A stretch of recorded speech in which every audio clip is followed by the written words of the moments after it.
Assalamu alaikum warahmatullahi wabarakatuh.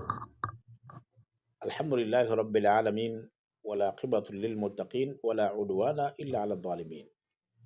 Ndugu zangu wapenzi watazamaji wetu wa channel yetu ya Abi Kubais, tunaendelea katika darasa zetu mbalimbali za adhkar na dua, na insha Allah leo nawaletea dua moja utasoma siku ya Ijumaa.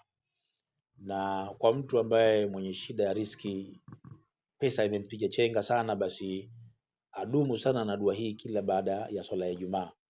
Wallahi Mwenyezi Mungu atakujalia kupata pesa, Mwenyezi Mungu atakujalia kipato kama utaisoma sana dua hii kila siku ya Ijumaa, hususan baada ya swala ya Ijumaa. Acha nikusomee, alafu nitakupa na zawadi nyingine ya dua vile vile ambayo utaisoma, ambayo Mtume kuna sahaba alimtajia na akamwambia aisome sana dua hii. Dua utakayosoma siku ya Ijumaa, ndugu yangu Muislam, ni hii hapa. Hii utaisoma hii mara 7 kila baada ya Ijumaa. Utasoma Allahumma ya ghaniyu ya hamidu ya mubdiu ya muidu ya rahimu ya wadudu aghnini bihalalika an haramika wa aghnini bifadhlika amman siwaka. Narudia tena. Utasoma Allahumma ya ghaniyu ya hamidu ya mubdiu ya muidu ya rahimu ya wadudu aghnini bihalalika an haramika wa aghnini bifadhlika amman siwaka. Narudia tena. Allahumma ya ghaniyu ya hamidu ya mubdiu ya muidu ya rahimu ya wadudu aghnini bihalalika an haramika wa aghnini bifadhlika amman siwaka. Hii utaisoma mara 4 mara 7 kwa idadi ambayo mwenyewe utakayeweza, na utaifanya hii katika siku ya Ijumaa. Lakini vizuri, kabla hujaisoma dua hii, jambo la kwanza, anza kuleta istighfari. Utasoma mara 3 mara 4 kiasi cha ambacho wewe utachoweza kusema astaghfirullah astaghfirullah kisha baada hapo ndo unasoma dua yako hiyo.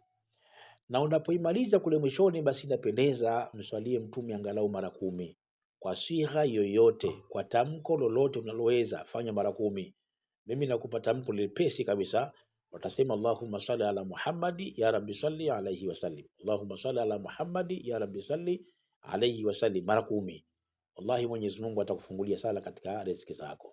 Na kuomba kama ndo mara kwanza unapita katika chaneli hii yetu mpya, usiache subscribe, kwa sababu zipo darasa nyingi sana za dua tumeziandaa, adhkari mbalimbali, tafsiri za ndoto utazipata kupitia katika chaneli hii. Kwa hiyo gusa alama kengele hapo, subscribe, ili kila darasa tukileta uwe unaipata darasa kama hiyo.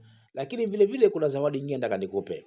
Yuko sahaba alikwenda kwa Mtume Muhammad akamwambia, hali zangu ni ngumu, maisha yangu ni mazito, maisha yangu ni magumu, nakuomba ya Rasulullah nisaidie, nifanyeje?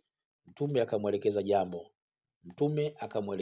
jambo, na wallahi ladhim, jambo hili na mimi nakuelekeza wewe, mimi nalifanya na wewe nenda kalifanye biidhnillahi taala. Jambo hili, jambo gani ambalo Mtume akamwelekeza? Alimwambia yule sahaba ambaye analalamika hali zake zimekuwa ngumu, maisha yake magumu. Maana leo kuna baadhi ya watu hali zikiwa ngumu wanakwenda kwa sangoma, wanakwenda kwa wataalamu, kwenda kupiga maramri, kwenda kufanya ushirikina.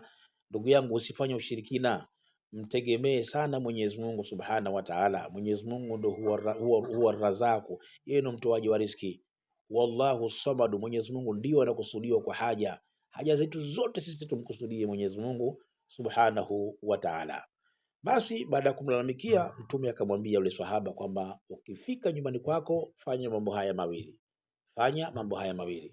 Ukifika nyumbani kwako, toa salamu, sema assalamu alaikum wa rahmatullahi wa barakatuh. Ukiitikiwa mle ndani wa alaikum salam wa rahmatullahi wa barakatuh, utasoma bismillahir rahmanir rahim, qul huwallahu ahad allahu samad lam yalid wa lam yulad wa lam yakul lahu kufuwan ahad. Yani zoezi hili lifanye kila siku ukifika nyumbani kwako, toa salamu, baada ya salamu soma hiyo suratul Ikhlas. Na ikitokea siku umefika nyumbani ukatoa salamu hakuna mtu ambaye amekuitikia, basi sema assalamu alayka ya Rasulullah, kisha baada hapo unasoma hii suratul Ikhlas. Yule sahaba alikuwa anafanya hivyo, na ni kweli Mwenyezi Mungu alikwenda akabadilisha maisha yake, akawa hali zake nzuri, ikafikia hatua yeye sasa ndo akawa anasaidia mpaka wale jirani zake pale, baada ya kufuata maelekezo ya Mtume Muhammad sallallahu alaihi wasallam. Inshallah kwa leo tuishi hapa, tukutane kipindi kijacho kingine cha adhkar na dua, ili uweze kuokota na kuchukua dua mbalimbali na adhkari mbalimbali ambazo kazielekeza na kuzifundisha Mtume Muhammad sallallahu alaihi wasallam. Usiache kulike darasa zetu, na usiache kucomment hapo na usiache kusubscribe. Wassalamu alaikum warahmatullahi wabarakatuh.